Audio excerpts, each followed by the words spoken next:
so much. Welcome to Mark Stills in Town, which this week comes from a beautiful shed called the North Unst Hall, between the mighty cities of Bortersound and Haroldswick on the island of Unst, the most northerly place in the British Isles. And this is North Unst because what's the point in living in South Unst? Who's going to be impressed by someone going, I'm in the most southerly part of the most northerly island? Be like going to Mount Everest and getting 20 feet from the top and going, oh, this is high enough for me. This is the most northerly part of the British Isles, a beautiful place where you all know one another, all of you. Every time I've mentioned anyone, the person I've spoken to has known all about the other person. That'll be Emily, who lives in the third house coming out of Haroldswick. She's just painted her gate yellow. She doesn't like tangerine. She had a tooth out in 1994, had to go to Lerwick for the dentist, and she's my sister. And when you arrive in mainland Shetland as an outsider, you've hardly started to get here. It's past 3 more islands. You have to go south from here to go anywhere. You're closer to Norway than you are to a plug socket. But it's worth it, because there's so much here. There are 3 shops and 2 churches and a disused airstrip and a longboat that someone's left by the side of the road. And 1 pub that you all get pissed in and then drive home because there's been no police here since 1956. And that's it. And you're very modest about being the most northerly place, apart from a sign outside the church saying Britain's most northerly church, and a sign outside the post office saying Britain's most northerly post office. And if you say you're going to the toilet, you'll be told you'll be having Britain's most northerly dump. I did think that. I was sat there thinking, I wonder if there's anyone else in Britain to the north of me. You get here, as I've been here a few days, and you get so used to it that now I think about going back to Lerwick, where I was last week, and I think, oh, can I be doing that with its lampposts? And you do well to go backwards and forwards to massive Lerwick, because from there, you don't just get here easily. You have to drive to the top of the main island, which you call the mainland, then get a ferry to Ulster in Yell, then drive across Yell and get a ferry to Belmont, and then up here to Haroldswick. The most pointless part of that journey is the bit through Yell.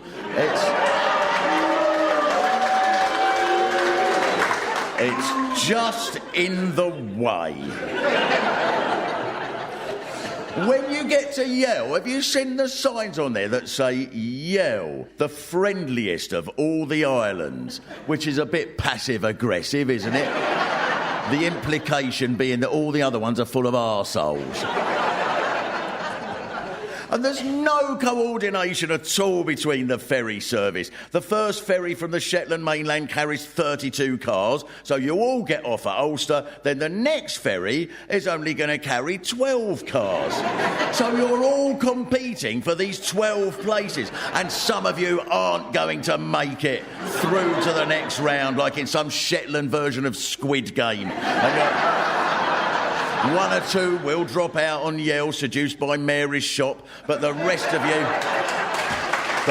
you are just whizzing through Yell to get to the next ferry, going, stay behind me, you bastards.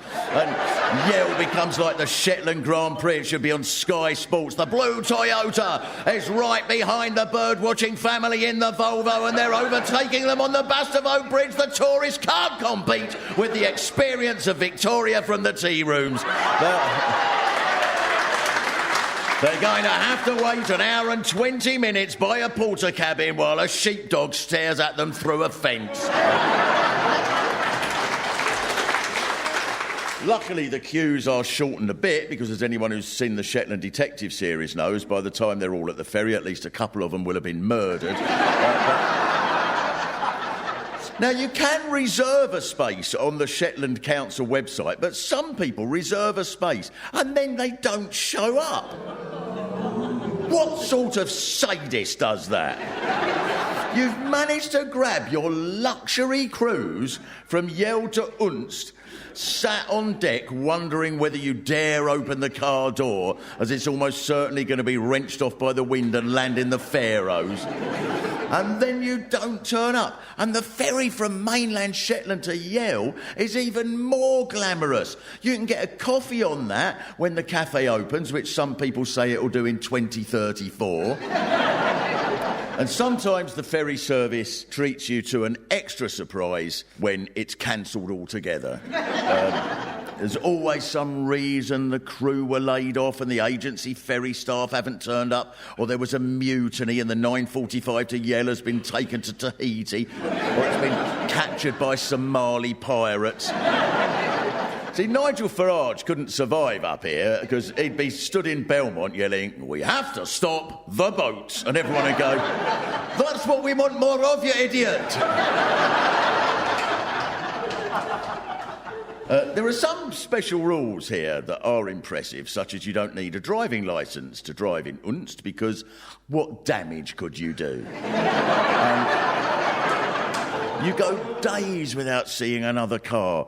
And I did love that in US Sound there's a no entry sign up the one of the roads. Surely the world's most pointless one-way system.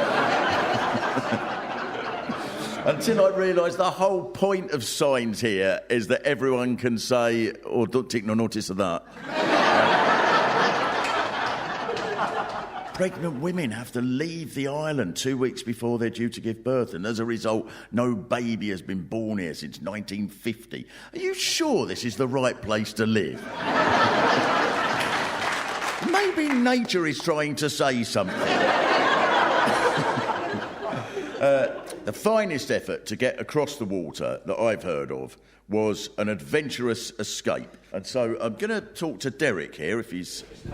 Oh, hello, Derek. Derek, this is the finest attempt to get across the water without the ferry, because you had a cow that made a run for it, didn't you? Yeah, well, that's correct, yeah. And what did it do? Well, it tried to swim across the Sund. And it succeeded. I don't know, Unst is far better as Yell. I don't really know what it was doing, but it swam across the Sund. Well, I can't swim very well, so he can swim a hell of a lot better than me, I can tell you that. Did you get the cow back? Yeah, no, he was in good health, yeah. Yeah. But when it got there, it had a toilet set around its head.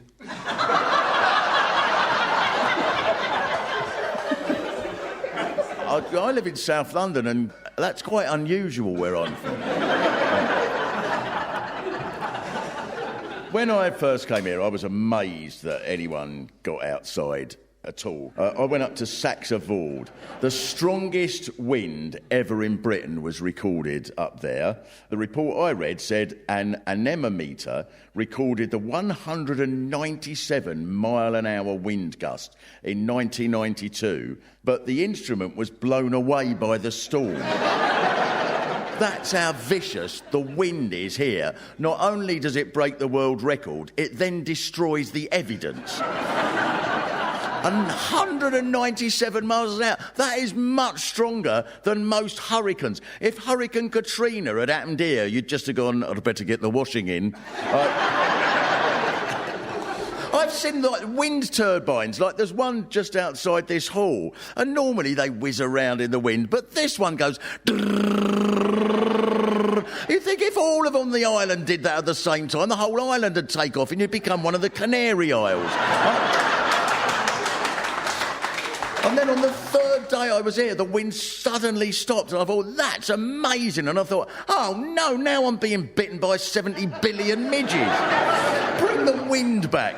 And it doesn't matter if there's not much here, Unst, because there's this beautiful hall, and it's lovely to see people here, and it's very flattering that people have come to this event tonight. Although the last time that it was really packed was during the Unst Fest. And can I speak to Lorraine? So, can you tell us, Lorraine, what is the Unst Fest? Well, Unst Fest is just like one big party. It lasts the whole week. Across the whole of the island? The whole island gets involved. So it could be here, it could be in Baltasound, it could be in Newey Sound. So this was one part of it that I noticed this was announced. What's on today? Bumble Safari, wrestling workshop, organic gardening, Pom-Pom Workshop, Unstmania Wrestling, Food Van, Unstmania Wrestling. 7 things and 3 of them are wrestling. Is that? It was very popular, yes. And that was very popular. It was. And then fire dancing and a pom-pom workshop. All the skills you need in the wild. There was an announcement for the wrestling event that there are no tickets left and there are tight rules about selling them on. And I thought, wow, were there touts? Touts like Viagogo and they bought... I thought, there can't be, because even if... You'd know who'd bought a ticket, wouldn't you? So touting wouldn't work. Even if Taylor Swift played here, you could squeeze everyone in, though you'd probably only go if she was wrestling. I would think the marvellous thing, Lorraine, about the festival is it gives you a chance to finally meet your neighbours, and then you can go, oh, it's Valerie from the post office, I haven't seen you since this afternoon. I came to an event in this hall to celebrate VJ Day, which is especially poignant here because of the role played by Shetland in the Second World War, when there was this extraordinary operation called the Shetland Bus, involving heroes who crossed the North Sea in treacherous conditions, evading the German Navy and the Gestapo to rescue Norwegians under occupation and then bring them to Shetland. But sadly, they then got stuck at Gutcher for the rest of the war because they were in the queue for the ferry. And you've got 3 shops here on the island that are, to be honest, quite often open. And Ethel's does boast on its sign. Do you know what it says on the sign? Sandshoes, sardines and cycle tubes since 1948. Oh, when you're short of supplies, that's what you need. I went there just after 10 in the morning and there was a lady stood outside waiting for it to open, and then it didn't open, and I wondered if she'd been there since 1948. And there was a family going, we sent her out when she was 7 for some flip-flops, something for tea and an inner tube, and she never came back. And there's nothing in complexes like the Trafford Centre or Westfield that matches the glorious retail experience of the Unst roadside honesty shops. You open them up, take out 6 eggs and leave the money in a drawer. It's a marvellous system. When you're from London, it does your head in. You think, I haven't got a receipt. Have I parked here too long? Has one of these sheep got a security camera on it? Or is it bait, and when I take this cake, a giant net will fall on me like a road runner? There's even a French cafe run by Fabian. You all know Fabian? Yeah. And there's a kettle and some cups, and you can stand outside and make yourself a coffee with the kettle and the lead comes through a window, and then you make a coffee and put £1 in the drawer, and then you can enjoy the experience of the coffee being blown away by the wind and landing in the North Sea. Is there anyone here with an honesty box? Have you? What's your name? My name's Fred. What do you sell in your one? Oh, well, we have peely bits of peat. Peat? Peat. Peat? Peat, the stuff we burn in the fire. Yeah, no. He's from London. No. We have CDs of harp music. Peat and CDs of harp music. Oh, that's fantastic. So you can keep warm and listen to the harp and then go, oh, we've got no food. I wonder why you don't do this same system with the ferries. So instead of waiting for unreliable ferries, you just put £5 in a drawer, take out the keys and drive the thing yourself.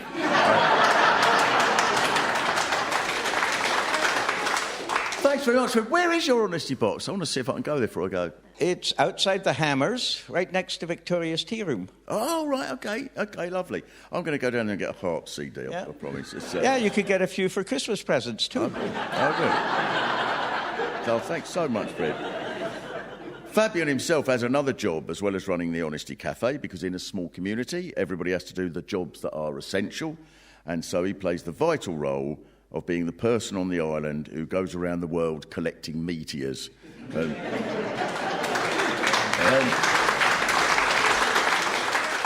I went in his house, he's got a bit of the moon in a drawer.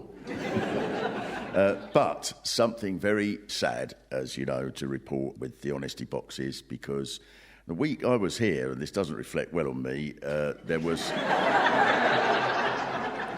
a robbery, the first robbery. Someone took all the money from a cake fridge, and that is one of the most shocking crimes ever, because they didn't just take cake money, they're in danger of breaking the whole system up here. And I hope you stand firm, Winston. You carry on with the honesty boxes. Don't be tempted to lock them, then you'll put in security cameras, and eventually you'll get the ferry staff to search everyone for crumbs until thieves see it as a challenge and start hiding muffins up their arse before crossing to Yale.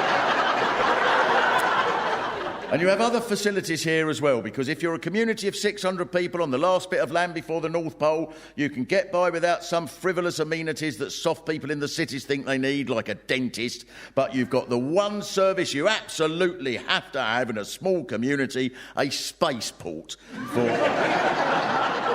firing rockets into space, because you've got your priorities right on this island. You can't have a baby, but you can launch a satellite. And it makes sense that if you've got a transport system of one bus that takes you to a port where they may or may not have a ferry that takes you to Yale, and then they take you across Yale where there may or may not be another ferry that probably won't go, you've mastered transport sufficiently to go to the moon. Which incidentally is south of here.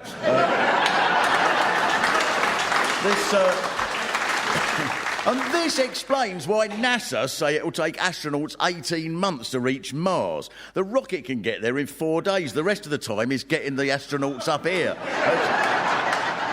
Now, the managers of the spaceport were ecstatic when they heard they'd been given a licence to launch rockets. So you know they can't be from Unst, or they wouldn't have bothered waiting for a licence. The astronauts would just go, oh, we'll have a few pints in the Baltic Light and then strap ourselves in, we'll be all right. The first rocket should take off in 2025, but I did read this, which might be a worry.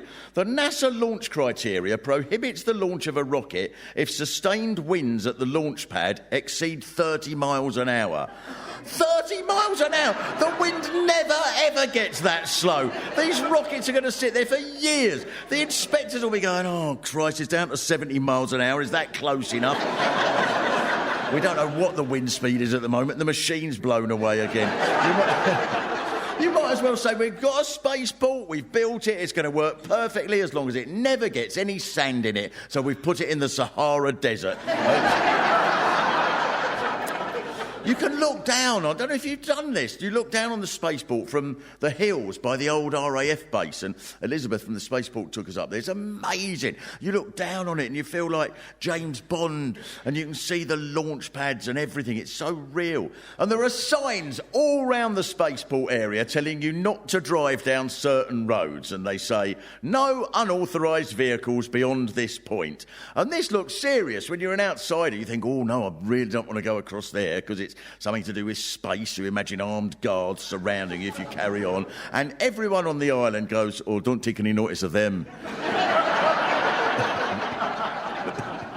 And then the signs, right, I'm sure you've all seen this, then the signs go, any aliens will be reported to the space police and transported to Mars. I can't help wonder if you're taking your space responsibilities seriously. Can I speak to Bryden? Is he about? Oh, hiya, Bryden. I've been listening to your podcast. Oh, fantastic. Radio Saxophone, is that? Yes, yeah. And so you must be, like, really excited about this then, up here? Yeah, no, it's. I don't think anybody in this hall would imagine that this was ever going to happen here. No, I can't imagine they did. I know what we need, a spaceport. So why is the reason? There must be a reason then why Unst is perfect for launching rockets. Well, there's a few. So just how north we are and how little land there is above Shetland, and also the small population around the area where we're hopefully going to be launching from. And where are they going to go, the rockets? Obviously up into space, but which bit? Low Earth, not right up into space. So low Earth, still looking back down at Earth, all the satellites that's going up. Oh, are they fireworks? And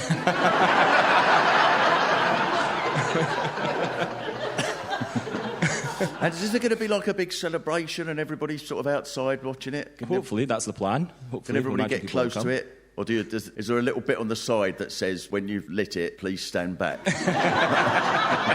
Yeah, that's a safety, yeah. And what can I ask, what do most people here think? We're all fans of it? Well, that's pretty enthusiastic. I went to Mission Control and I was fascinated because you might think, if you didn't live in Unst, that a spaceport Mission Control would be a massive complex full of geniuses on computers and people running around with folders. And then I was told, Mission Control is where the Valhalla Brewery used to be. And we went inside, and in the main room there was a pool table and two blokes practising fiddle and accordion, and no one else. And that was Mission Control. And they were broadcasting a fiddle and accordion show live from Mission Control of a spaceport. And I know you're sort of looking at me like, well, what do you expect? That is not supposed to happen. That only happens in a dream. Mission Control. I wonder if you're planning to get Derek involved so they can sing Hey Diddle Diddle, an accordion and a fiddle. His cow's going over the moon. You're never sure what to believe here on this island. There are folk tales that you insist are true. The White Wife of Whatley is supposed to have drowned in the loch, and her ghost visits single men as they drive past looking for her son. And there's a sign by the statue explaining this, saying she especially likes sitting in a red car. And I've got to ask you this. Have you noticed there's a car that's been parked next to her for about 2 weeks? Isn't that a bit eerie? Or is that an honesty car showroom? I mentioned the story of the white wife sitting in red cars to someone, and they said, that story's ridiculous. She sits in any car, whatever the colour. This is going to be terrifying when you start sending people to the moon. Mission Control, I have an unauthorised individual on board, a woman wearing all white. Do you have any information? Over. The most celebrated of your folk tales is the eagle and the bairn. A crofter in Unst saw an eagle swoop down and clutch his baby. And people on the island grabbed their boats and followed the eagle as it flew out towards Fetler. And when they got to Fetler, the locals told them where the eagles lived, on the side of a cliff. But it was impossible for an adult to get down this bit of the cliff, so they had to get a rope round a young boy who was lowered down, and the young boy found the nest, and he picked up the baby and climbed back up the rope. And then a few years later, when both the boy and the baby had grown up, they got married. And in Unst, that's what you have instead of Tinder.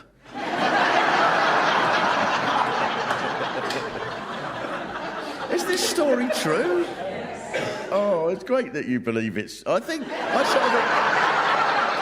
of thinking, it's great that you pretend it's true, and then I'm thinking, no, they're not pretending, are they?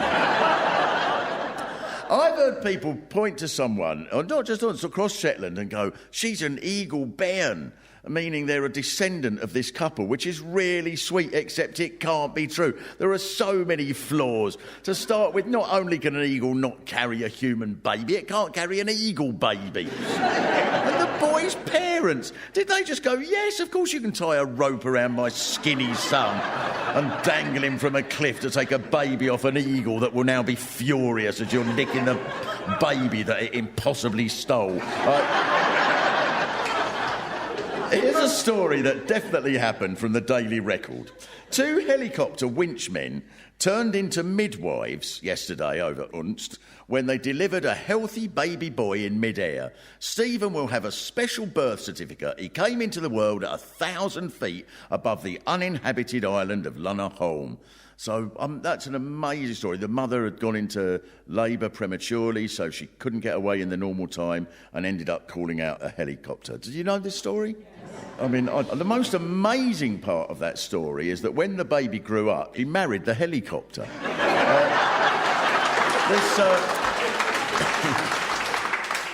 When you first arrive here as an outsider, it looks like there's nothing here. And when you're from a city, this is amazing. For the 5 miles between US Sound and Balter Sound, it's not that there's not much. There's nothing human or man-made at all. Just the white wife and locks and grass and heather and sheep, and eventually there's a bus shelter and you think, oh, thank God, so I'm not alone in the universe. There's a bus shelter. Never mind that it's entirely unnecessary, because all the while I've been here I haven't seen the slightest sign that there's ever been a bus. Except for a derelict one in someone's garden. And that's red, so if you did take it out, you'd have the white wife and all her mates popping in there. And there is a school bus, which is why you have Bobby's bus shelter. And, it's lovely. When Bobby Macaulay was 7, he rode his bike there every morning to go to school and left his bike in the rain until the school bus dropped him back there later. So he wrote to the council demanding a bus shelter, and eventually the council built one. Now, you can see why the council took quite a bit of persuading, because you can't imagine why you would need a shelter at a bus stop in officially the windiest place in Britain, where 7-year-olds wait for a school bus. But they built it in the end, and now volunteers decorate the shelter every year with different themes. So this year it's bumblebees. One year it was outer space, because obviously you've got the access to that here now. One year it was women's suffrage, because that should be coming here soon as well.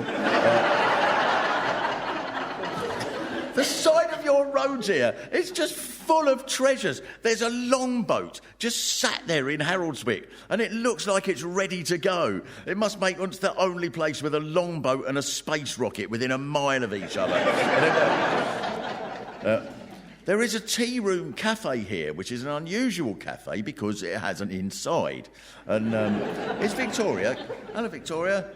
You're the only tea room there is on the island. Yeah, I am, yeah. Do you think that you'll have a lot more people coming down when there's a spaceport? There'll all be sort of astronauts coming in. I hope so. I'll do some space cakes. I noticed that your neighbour, because obviously, you know, in a small community, everyone's got to do a job that's really, really vital. And you've got that. Your neighbour, what does she do? And have you got a neighbour? She's a harpist. A harpist. Does she play the harps that are in the... Yes, yeah. Oh, it all links up, doesn't it? It's amazing, this place. I've got to ask you this, Victoria. You were telling me about your pet. Smudge. Yeah. What is he? He's a ram. Yeah. What's a ram like as a pet? Well, I don't think it's supposed to be a pet. But he's a Valley Blacknose, so he's very friendly. Is he in the house? He's been known to come into the house. Has he? Yeah. Go on, I'm there.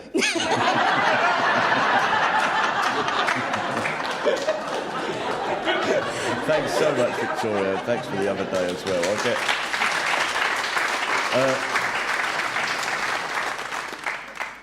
get... Even the sheep here aren't normal sheep, because their wool makes these jumpers that people buy for hundreds of pounds.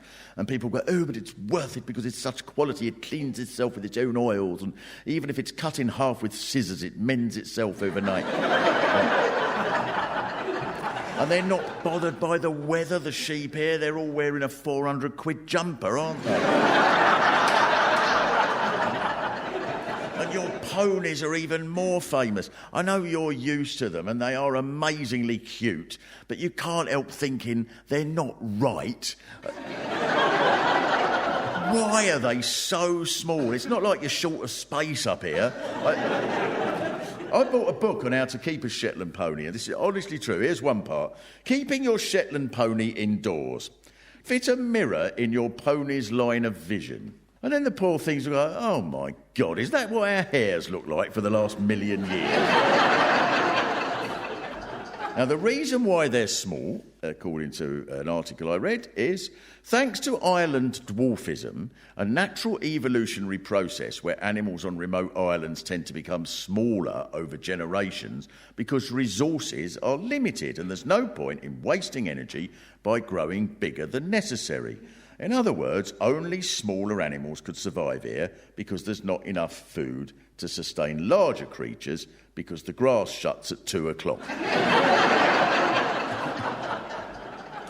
I love that the road from Belmont to Border Sound is 5 miles and you never see anyone except the statue of the White Wife, and it's just miles of hills and nothingness and the odd confusing item at the side of the road, and then the village of Score at the bottom, which has an official population of 1. Bertie. And he lives in the most northerly house in the British Isles, and it is amazing there. He's talking to you about sheep, and you're just thinking, oh, I'm currently the most northerly person in the British Isles if I just edge past him. So it is touching that you feel everything goes to massive Lerwick and nothing to Unst, and I expect Bertie says it's not fair, everything at Unst goes to Bordersound. What about me? What about me up here in Score? I've got a seesaw, it's useless.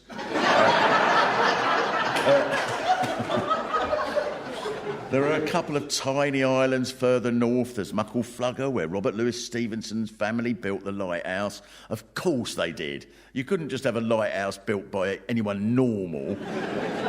You wouldn't be surprised if someone said, oh, the leisure centre was built by Eric Bristow's sister. I think it's glorious in us. There should be a place where the main piece of advice people give you is, if the wind is southwesterly, park into the wind or the door will fly off. But people are leaving here. So you're down to 600 population now on the whole island. So one suggestion for getting more people to come here is to build a series of tunnels to connect the islands. And these tunnels will cost £500 million, but people in favour of them say that that will be cheaper than the cost of buying and maintaining new ferries. So one thing you could do is get Bobby to write a letter and tell him you'll decorate...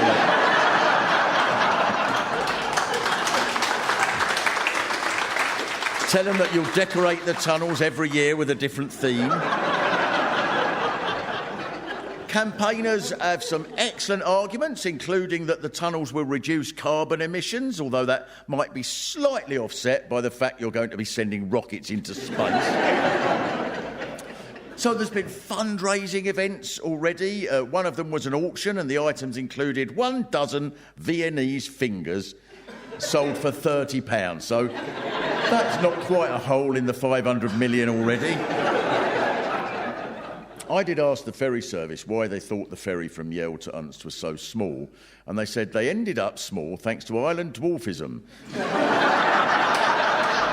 A natural evolutionary process where ferries on remote islands tend to become smaller over generations because resources are limited and there's no point in wasting energy by growing bigger than necessary. So, the Tunnel Committee is here.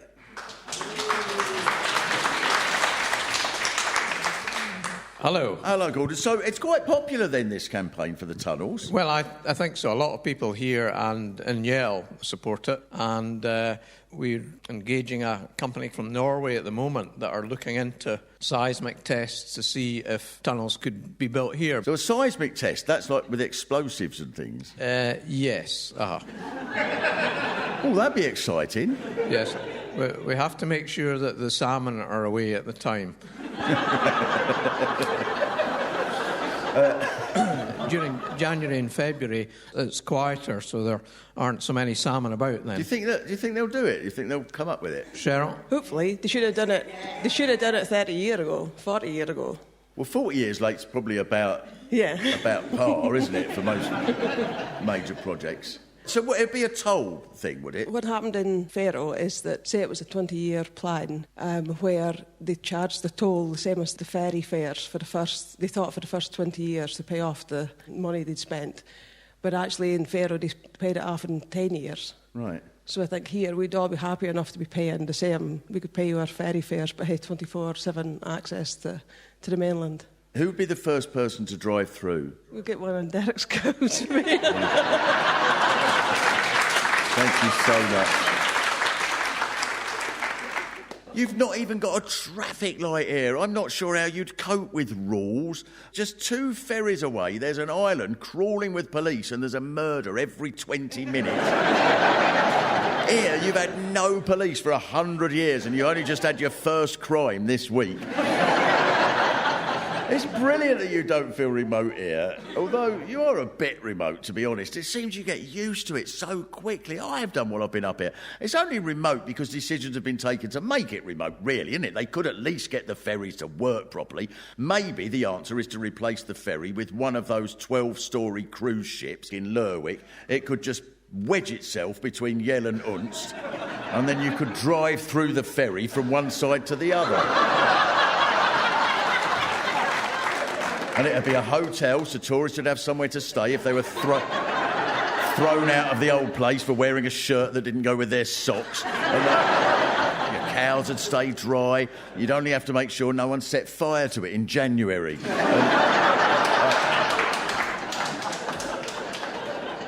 And you can still have your slogan, Unst, the island above all others, which is a lovely, sweet and endearing slogan and, you know, inspired very much by Deutschland, Deutschland, über alles. And a slogan to give anyone a lovely, homely feeling. And so I will leave you, Unst, with the beautiful words of Robert Louis Stevenson, whose family built the Muckleflugger Lighthouse. Many people have suggested his Treasure Island was based on the Isle of Unst because the map of Unst and the Treasure Island map are identical. And so I'll leave you, thank you so much, and I'll leave you with some of the lovely bits that show, I think, that was very much inspired by this island. Captain Billy Bones had taken up lodgings in the Admiral Benbow Inn. Striding through the hallway, he bellowed, "Yo, ho, ho," and a bottle of rum. "Get out," said the landlord. "This bar's only open to residents."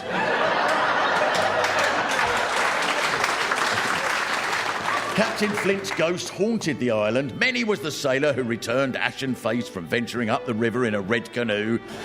"He just got in and sat next to me," they would wail. The men had come across the bounty of which they had dreamed, a chest packed with doubloons, florins and pieces of 8. "We have all the treasure we could want," cried Long John Silver. "But you can't steal it," said Jim Hawkins, "for 'tis an honesty treasure chest." Thanks very much.